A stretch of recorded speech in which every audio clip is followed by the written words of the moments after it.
بالادستی اور civilian supremacy کی جدوجہد میں کبھی ہم پیچھے نہیں ہٹے اور ہمارا ایک ہی موقف رہا، چاہے کبھی کسی سیاسی جماعتیں ہمارے ساتھ شامل بھی ہوتی رہی اور ہمیں چھوڑتی بھی رہی، کبھی کسی سیاسی جماعت کو ہمارا موقف پسند آتا تھا، کبھی کسی کو، لیکن ہماری جو کمٹمنٹ ہے پوری بار کے سامنے ہے۔ ایل ایف او کی جدوجہد تھی تو ہم نے ہمارے حامد خان صاحب کی سربراہی میں پروفیشنل گروپ نے اس کو لیڈ کیا، وکلا تحریک تھی، اس کے علاوہ ججز کے جو ایشوز ہیں سینیورٹی کے حوالے سے، ان کے اپوائنٹمنٹس اور انڈکشنز کے حوالے سے، آج بھی ہم لوگ اپنے پرنسپلز کے اوپر کھڑے ہیں۔ میں صرف ایک چیز ایڈ کروں گی کہ پہلے یہ ہوتا تھا کہ جوڈیشری غلط فیصلے کرتی تھی، اب یہ ہے کہ جوڈیشری فیصلے نہیں کرتی، اور آپ نے دیکھا کہ 4 ماہ سے خواتین، معصوم شہری اور جو سیاسی ورکرز ہیں ان کی بیلز کو انہوں نے ڈیسائیڈ نہیں کیا، اور اب ہمیں پھر پتہ چلا ہے کہ ان ایف آئی آرز کے اندر ایڈیشن کر کے تو دوبارہ ان کے اوپر انہوں نے انٹیروگیٹ اور انویسٹیگیشن ان کے اوپر شروع کی۔ اس کا مقصد یہ ہے کہ ان شہریوں کو جو کیونکہ بیلز کے ڈیسیژن کا وقت آ رہا ہے تو اس کو مزید پرولونگ کیا جائے۔ اسی طرح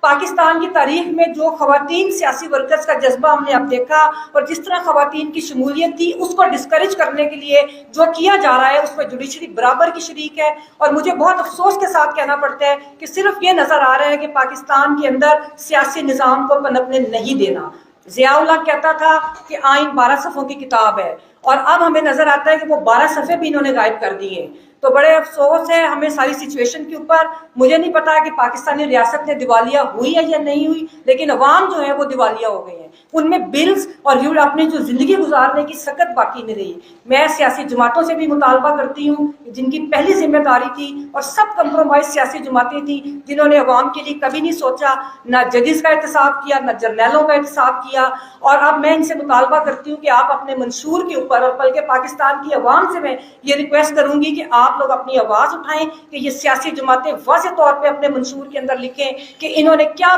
پروگرام دینا ہے، معاشی پروگرام کیا ہوگا، کہ عوام کے جو مسائل ہیں آئی ایم ایف سے باہر نکل کے یہ کس طرح پاکستان کے عوام کے لیے یہ بات کرتے ہیں اور کیا پروگرام دیتے ہیں، واضح پروگرام، معاشی پروگرام دیں۔ اور دوسری بات، ججز اور جرنیلوں کے احتساب کے لیے بھی یہ ایک واضح پروگرام دیں۔ اور آخری میرا جو ایک میسیج ہے وہ جوڈیشری کے لیے ہے کہ یہ بالکل درست ہے کہ جب بھی جوڈیشری کے اوپر اسٹیبلشمنٹ نے حملہ کیا، ہم نے حامد خان صاحب کی سربراہی میں ہم ان کے ساتھ کھڑے ہوئے ہیں، لیکن آپ نے دیکھا کہ جوڈیشری کے لیے بڑی مثالیں موجود ہیں، بہت انٹیگریٹی والے ججز ہمارے جوڈیشل نظام کا حصہ رہے ہیں۔ کارنیلیس صاحب تھے، جسٹس کارنیلیس تھے، ان کے بعد جو